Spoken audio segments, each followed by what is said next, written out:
Hola, soy el maestro Fide Job Sepúlveda de la Academia de Ajedrez Hopchis. Vamos a continuar con este ejercicio de estrategia, específicamente sobre el tema que tiene que ver con la ventaja espacial. Vamos a revisar la partida de Ewe contra Capablanca que se jugó en Londres 1922. Como siempre, vamos a partir viendo este ejercicio desde el punto de vista cierto estratégico, que es la parte que nos interesa destacar en esta clase. Primero, el blanco cuenta con un peón en E4 ante la estructura con peón en T6. Cualquier peón, los peones mientras más adelante estén, mayor espacio van cubriendo. ¿Eso qué significa? Que hacia atrás, ¿cierto? Lo que está debajo de él va generando más oportunidades para que las piezas se mueven libremente. Hay varios conceptos acá que hay que destacar, que lo hemos citado en varias de las clases ya, pero igual es importante, sobre todo a las personas que están aprendiendo, tenerlo súper claro. La persona que tenga ventaja espacial no cambia piezas. La persona, o en este caso el bando, que carece de espacio, siempre va a intentar de cambiar piezas. Si ustedes observan esta posición en primera instancia, se van a dar cuenta de lo siguiente. Si todas las piezas se cambian y quedan en solamente los reyes en el tablero, ustedes se pueden dar cuenta que las negras no tienen ninguna debilidad estructural.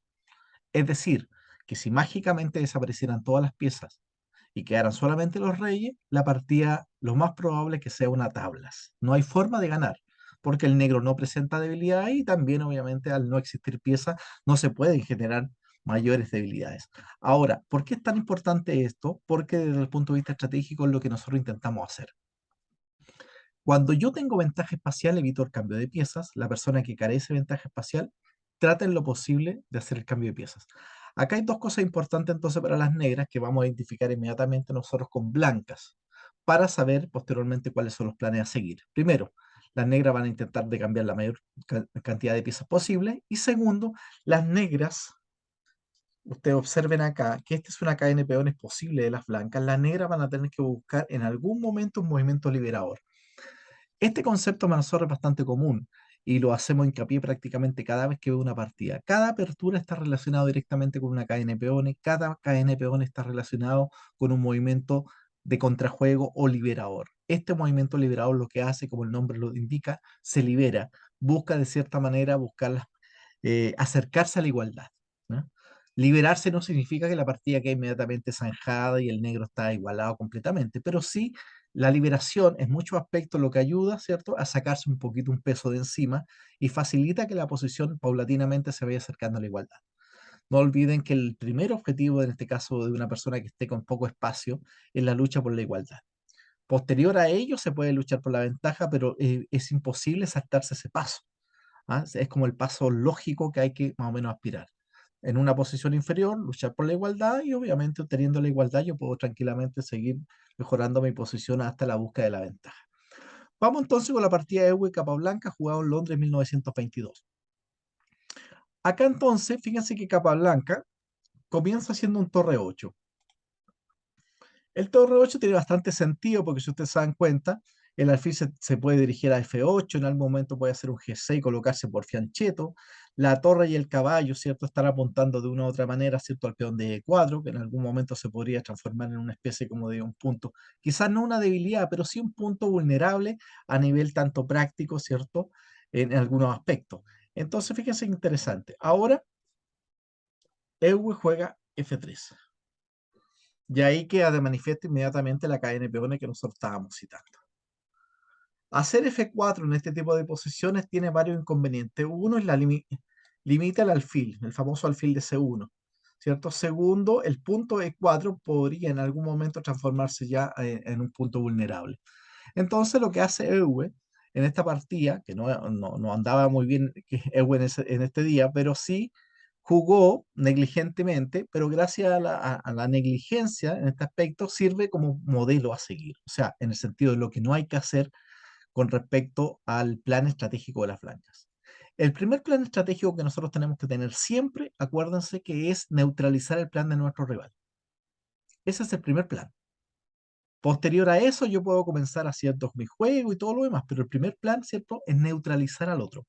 En este caso, fíjense que veamos algunas opciones. Alfil F8, alfil E3, interesante. Observen acá que en esta posición específica, disculpen, en esta posición específica, estoy evitando el movimiento acá, el D5.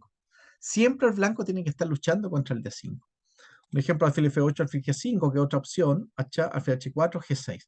Acá lo correcto es caballo 5. Este caballo 5 es molesto. De cierta manera, cuando uno coloca un caballo 5, lo que le está diciendo a las piezas blancas es, hey, juégame F4, porque claramente el caballo de 5 es la mejor pieza de las negras. Este F4, que puede ser en algún momento casi tentador, puede que en un momento determinado tenga la inconveniente de generar debilidades. Uno, en las casillas negras, el caballo podría volver, y otros tiene que ver con el punto específico en E4. Así que es un tema bastante interesante para las negras, cómo buscan de cierta manera que el blanco haga un F4 para posteriormente golpear, en este caso, sobre la columna E. En la partida, un ejemplo, hace G6. Conveniente. Un ejemplo, si caballo por C6, si ve por C6, acá está el recurso táctico L5. Queda de manifiesto inmediatamente que torre por, peón por, alfil por, dama por y dama por D7, y las blancas acaban de ganar una pieza sin ningún tipo de compensación. Lo mismo de por E5, exactamente lo mismo, la dama puede volver tranquilamente por C7 y volver por acá. Después de E5 no le queda otra opción que hacer G5, tomo y dama D4.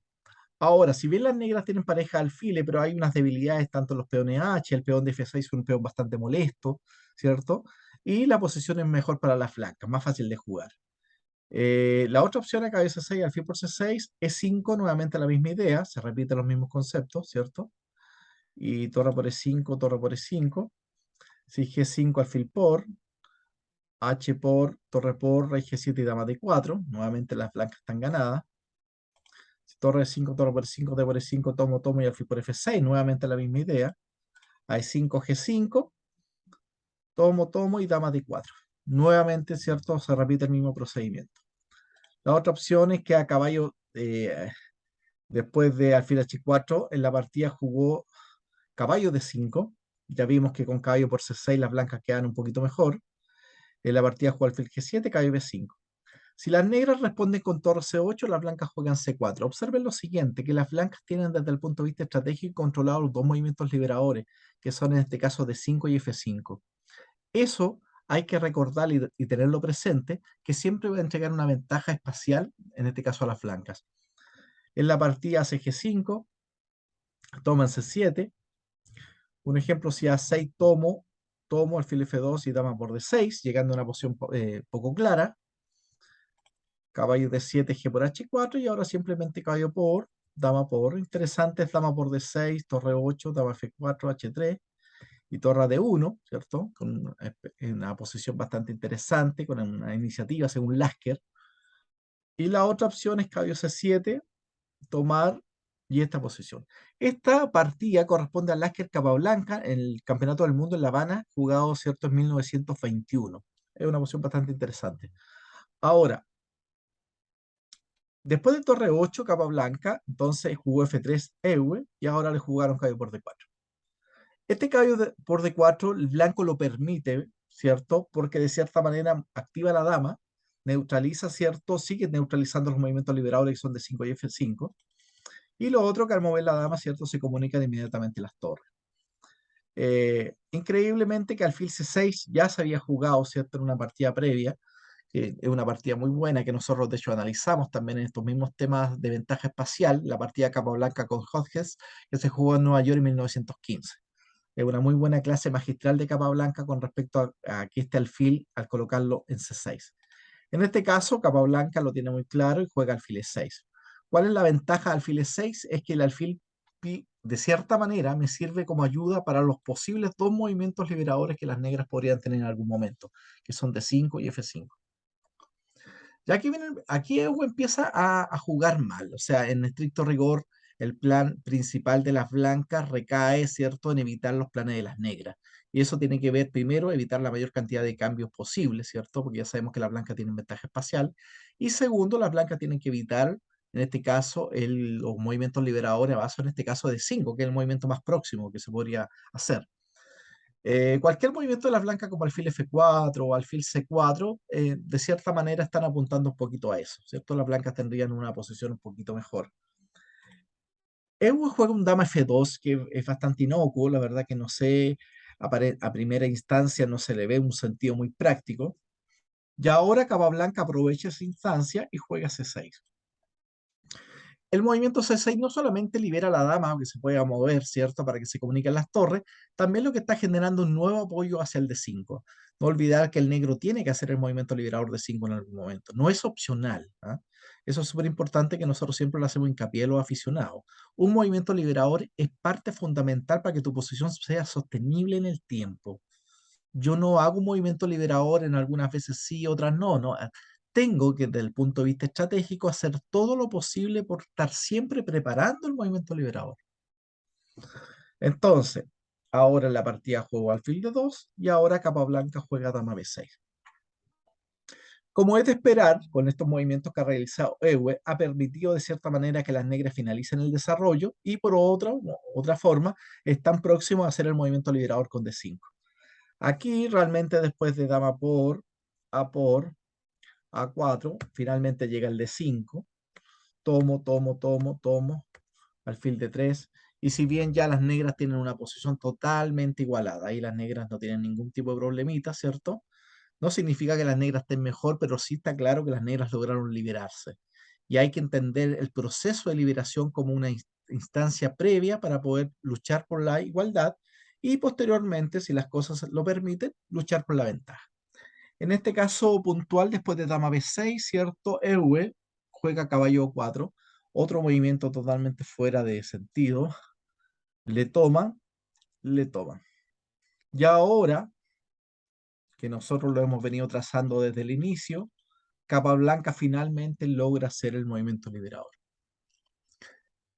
Cuando el plan estratégico de las blancas es evitar que el negro haga el movimiento liberador, un indicador bastante simple de percibir es que si el negro hace el movimiento liberador con bastante facilidad, eso podría determinar, en pocas palabras, que las blancas no han jugado muy correctamente. O sea, en vez de hacer lo que la estrategia indica, que es de cierta manera complicar, de cierto neutralizar, dificultar, hacer todo lo posible para que mi rival se le dificulte, retrase el movimiento liberador, o sea, en el fondo, evitar hacer que el rival haga lo que en este caso estratégicamente tiene que hacer, ¿cierto?